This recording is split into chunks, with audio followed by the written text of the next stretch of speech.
Another week, another CS2 update, and this one actually brings some really great changes to the game. Player shadows now no longer rely on the global shadow setting, the Bowie knife now has a second hand, and some other quality of life improvements which we will all cover in this video. As always, of course, the timestamps are in the description down below, so if you're looking for something specific, feel free to skip ahead. And without further ado now, let's dive into today's update video. Starting off with the gameplay changes for this patch. Valve addressed an issue which was recently showcased over on Reddit. Before this update, the explosion effect and smoke of the HE grenade allowed basically for a quote-unquote one-way smoke.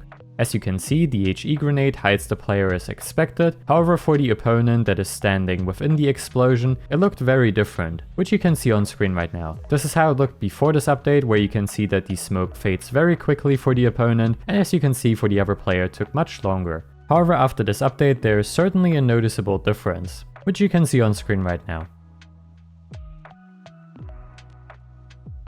And of course, for good measures, let's directly compare how it looked before this update and after this update while standing directly in the HE grenade smoke. And in some cases this may have been worse than what you saw on screen right now in the comparison, so it's good to see that this was addressed relatively quickly. Moving on to the Hud Changes, where Valve added a health bar at the top of the HUD, which allows you to easily see how much health your teammates have left. Alongside with this, they also reduced the amount of hitches caused by some HUD elements appearing. This may actually be a result of FreeClick's recent endeavors. If you haven't seen his recent video regarding the HUD elements and the effect of them on performance, make sure to check it out. The link for it will be in the description down below. However, the good news do not stop here, as Valve made another great change with this update, this time around for the graphics settings.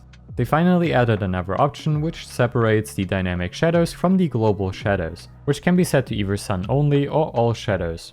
Let's talk about this new feature. Before this update you basically had to have the global shadow settings set to high in order to see the indoor shadows of other players. However, this changes now. With the new update you can set the global shadows to something lower and still have them appear, which is good to see. Something noteworthy is though that the global shadow setting now dictates for how far the shadows will be visible, which is quite interesting to know.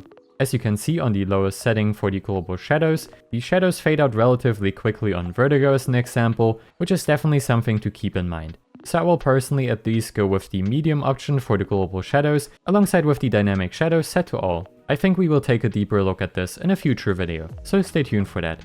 And lastly for this patch, we've received some changes to the Bowie knife. As you can see, the Bowie knife now features a brand new hand, which is pretty interesting. I suppose this one is gonna come in handy.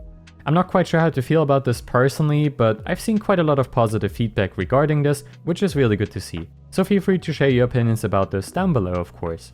Anyways, that already concludes today's video. Thanks for watching. Hopefully it was informative and enjoyable to watch. If it was, feel free to subscribe and of course leave a like. And as always, of course, I will see you in the next one. Bye guys.